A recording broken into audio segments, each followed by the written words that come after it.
Hi, this is Mariah Gullo from The Hollywood Reporter, and I'm in studio with Aubrey Plaza today. Hi, Aubrey. Hello. How are you doing? I'm great. We're here to talk all things Legion, but Yes. before we do, I have a couple of questions for you. Okay. I saw you on The Colbert Show. How did that go? You danced with Stephen Colbert. I did. He seemed a little shocked, but he also wanted it to happen. He was shocked? No, it was his idea. It was his idea. Totally. And it wasn't pre-planned, but not really. I mean, maybe a little bit. No, they asked me if I wanted to dance with him, and I was like, I'm not actually that good at salsa dancing, but I will try my best. And so they told me to just be ready for it. Right.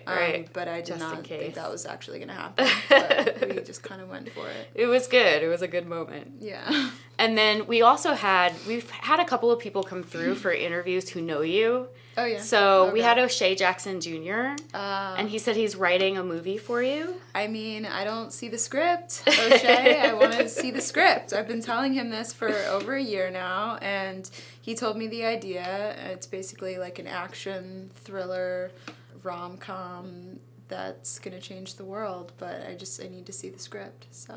Yeah, you can't commit to it until you see let's it. get that script, buddy. My desk. And then we had somebody else come in yesterday, and I asked them to prepare a question for you. Oh, God. So this person said, what do you think of your neighbor? Oh. Did her name rhyme with Shmalia? You got it. You got it. It was Alia Shawkat. I think she's really loud, and she is great. I'm so happy she's my neighbor. She's the best neighbor I have.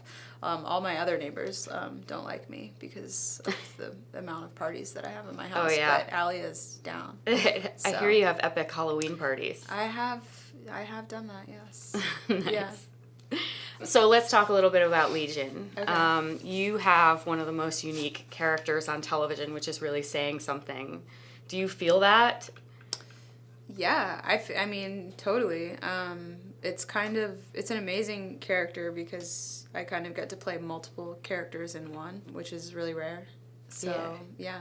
How did it feel to film season 2 versus season 1? I know that season 1 was kind of new, fresh, unique, weird. Season 2, you're all coming together again. How did it feel? It felt really different. My character's journey is wildly different because the first season I kind of have this trajectory where I become this psychic mutant villain that's basically taken over my body. And in the second season, I'm kind of... I'm not really being used by him anymore, but I'm still being controlled by him, and I'm not a human. I don't even know if I'm real or where I am. I'm kind of flailing around on the astral planes. So it's a very different journey for me. It's a more inward kind of journey, I guess, the second season. You went from being the Shadow King to being a slave to the Shadow King, basically. Yeah, I mean... Yeah. That's tough. That's a demotion. Yeah, it feels like it. It does feel like it, yeah. But then we see that you come back into a body. You find your way back into a body. And I'm not even going to pretend that I know anything that's going on. Okay. I watched the show and I love it. But I have realized from the very first episode to just let it wash over you and don't try to figure things out. Yeah, I think that's smart. I think a lot of people feel the same way. The show is kind of more an experience almost. It's a feeling. It's kind of a real experimental vibe. So, I mean, it has a narrative, of course, but yeah, it's kind of like you can't think too hard. You just kind of have to experience it. Yeah.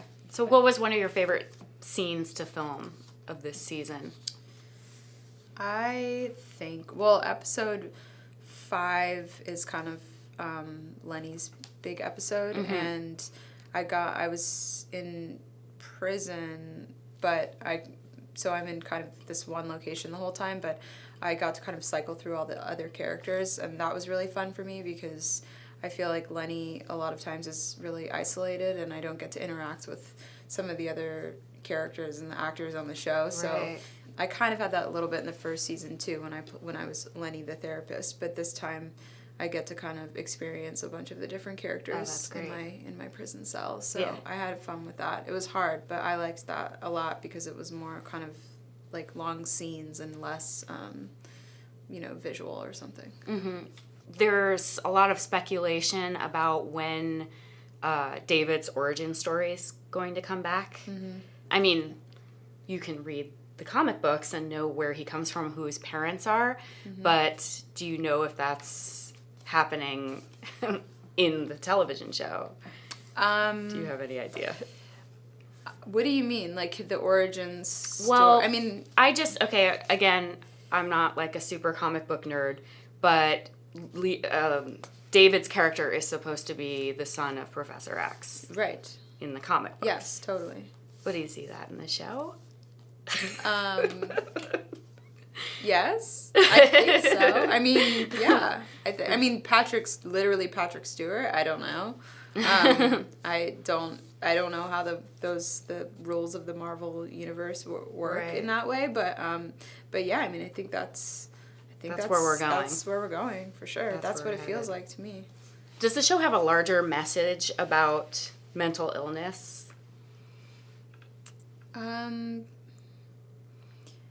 Maybe. I don't feel qualified to answer that question so much. That's kind of a Noah question, but I think it definitely explores it in a way that I've never seen before, and I'm not sure what the message is, but I think it kind of humanizes mental illness and kind of shows you all the different sides of it, and I think just being, mutant characters in general in the Marvel universe and in all of those movies, it's always kind of a little bit of a commentary on just people that are kind of different from other people in society and kind of highlights those stories. So I think in a way it's kind of about that too, but I'm not sure what the message is. It's been really interesting this season, just getting like the voiceover scenes where they're talking about madness, that weird chicken thing. Yes. Yeah, delusion. It's so hard to talk about. I know. Believe me, I know. I'm on it. I know. Do you ever interact with like anybody who's like a hardcore fan? Because I know Evan Rachel Wood was saying she really loves to get into the theories and to go on Reddit and see if people are predicting what's happening on Westworld. Do you ever get interaction with the fanboys? No, you don't want to. No, I can't. I can barely watch it myself, I think, because it's one thing to read it and to imagine it in your own mind, and I have a very specific kind of take on it that in my imagination. So when I see it on TV, it's very different than what I thought. So I don't know. It's very up for interpretation or something. Yeah. But yeah, I don't really like read all of that stuff. Right. I don't want to read that. Yeah. Is there, do you know anything about the season finale? Like, have you talked to Noah about that at all? Or is that something that you're kind of, you're on a need-to-know basis? You mean we shot it. You mean this season? Do you have an idea of what the season, how it wraps up? Yes. You do? Okay, good. No, we shot. We're finished shooting, so yeah. I know exactly what happens. But I can't say anything like that, I don't think. That's all right. I respect that. Yeah. Do you want to give, like, a word just to drive fans crazy?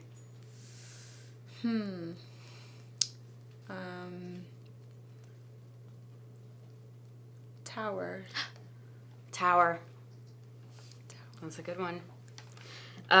So... Sorry.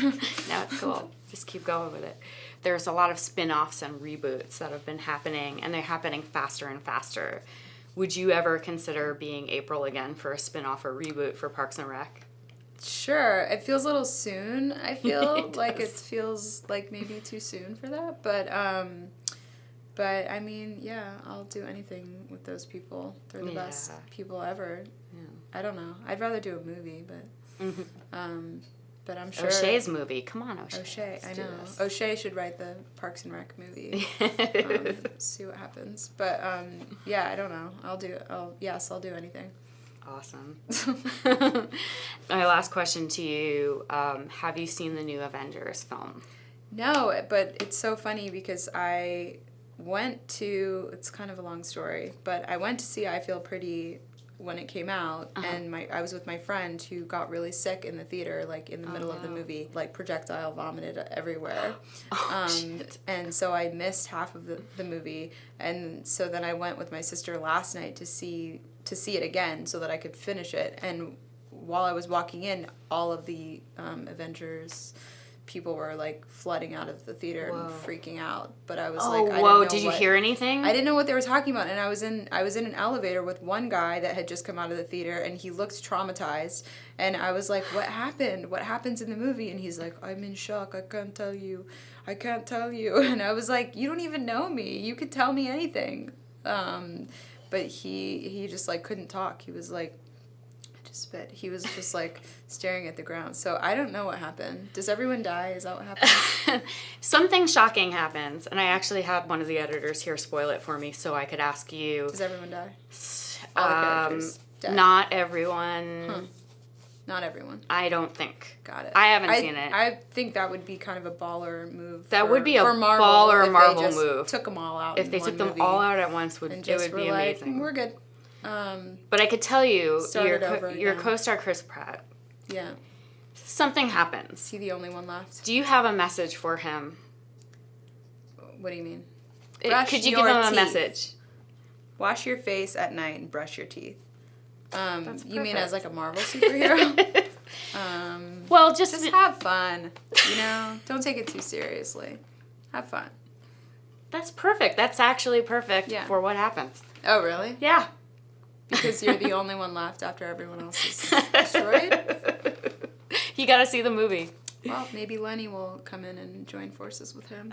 That would be kind of awesome. There's got to be some crossover between Legion and the Avengers. We'll see. And and Guardians of the Galaxy. Yeah. I think Guardians of the Galaxy and Legion should definitely do a crossover because they are the weirdest. Yeah, totally. I could see that. Lenny would totally fit in with the Star-Lord and the little chipmunk. What is it? Oh, a raccoon. Raccoon. Right. Yeah. I could have my own chipmunk friend. That would be great. Yeah. I love it. Aubrey Plaza. That's right. Thank you so much. Thank you. Check out Legion on FX.